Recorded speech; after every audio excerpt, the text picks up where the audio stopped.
สบายดีพี่น้องมื้อนี้มาให้เบิ่งบริษัทผลิตไฟฟ้าลาวเขื่อนไฟฟ้าเชเซตพี่น้อง1และเชเซต2พี่น้องมาให้เบิ่งบรรยากาศป๊าโทพี่น้องจะแม่นสวยสุดงดงามพี่น้องป๊าบรรยากาศเด้อพี่น้องเฮามาแบบ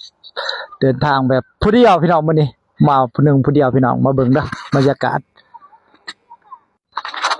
ก็สิประมาณนี้พี่น้องเนาะป๊าโทแซ่มาเบิ่งบรรยากาศเด้อพี่น้องเด้อมาเบิ่งธรรมศาสตร์ภูฟ้าประดงพี่น้องอันนี้คือคอยสนมเด้อพี่น้องเด้อตัวสมางามเด้อพี่น้องนี่เดินทางโดยคันนี้พี่น้องลุยนักเต็มแบบพี่น้องมื้อนี้มาแบบเขื่อนไฟฟ้าพี่น้องโตมาเบิ่งคอยสนมพี่น้องบรรยากาศธรรมศาสตร์ดีแห้งพี่น้องมาให้เบิ่งเด้อตัวนี่คือเมืองลาวงามแขวงสารวัตรพี่น้องเนาะใส่เบิ่งบรรยากาศ